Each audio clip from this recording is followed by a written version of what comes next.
বান্দা অপেক্ষা করবে কখন মাগরিবের আযান দিবে। মাগরিবের আযান দেওয়ার সাথে সাথে বান্দা মসজিদের মধ্যে লেগে যাবে, মসজিদের মধ্যে ঢুকে যাবে, নামাজ পড়ার জন্য ঢুকে যাবে। এর নবীর উম্মতের দল আল্লাহ তাআলা রব্বুল আলামিন বলে, এমন ভাবে যদি কোনো বান্দা নামাজ পড়ে, এমন ভাবে যদি কোনো বান্দা নামাজ পড়ে, আমি আল্লাহ তাআলার কাছে যেতে চাই, আমি আল্লাহ তাআলাকে তালাশ করে আমি আল্লাহ তাআলা ওই বান্দার নামাজ অবশ্যই অবশ্যই কবুল করে নিব। এজন্য আমরা কি নামাজ পড়বো না পড়বো না?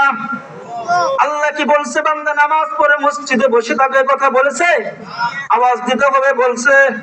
বান্দা আল্লাহ বলছে বান্দা তুমি নামাজ পড়ো, নামাজ পড়ার পর তুমি দুনিয়ার কাজের মধ্যে লেগে যাও। কাজটা যেন এমন না হয় বান্দা এখন আমরা নামাজ পড়ি কিন্তু নামাজ কবুল হয় না, দোয়া করি দোয়া কবুল হয় না। বলে কেমনে কবুল হইব? বান্দা যেভাবে আল্লাহ তাআলার কাছে চাওয়ার কথা সেভাবে তো আমরা চাইতে পারি না। বান্দা যেভাবে আল্লাহ তাআলার কাছে আমরা চাইলে পাবো সেভাবে তো আমরা চাইতে পারি না। অতএব বান্দা আল্লাহ তাআলা রব্বুল আলামিন যেভাবে চাওয়ার জন্য বলেছে সেভাবে চাইতে হবে। আল্লাহ তাআলা যেভাবে চাইতে বলেছে সেভাবে চাইতে আমরা রাজি আছি না নাই? আর আওয়াজ দিতে হবে সেভাবে আমরা নামাজ আদায় করবো নি। এরে বান্দা আল্লাহর নবী সাল্লাল্লাহু আলাইহি ওয়াসাল্লাম একটা হাদিস বর্ণনা করেন। আল্লাহর নবী বলেন, আরাআইতুম লাউ আন্না নাহরান বিবাবি আহাদিকুম। আল্লাহর লম্বা হাদিস, আল্লাহর নবী হাদিসের মধ্যে একটা উপমা দিয়েছে। এ নবীর উম্মতের দল ভালো করে শুনে রাখুন। আল্লাহর নবী বিশ্ব নবী, আল্লাহর নবী বিশ্ব নবী সাহাবাদেরকে দেখো, সাহাবারা আমি তোমাদেরকে একটা প্রশ্ন করতে চাই।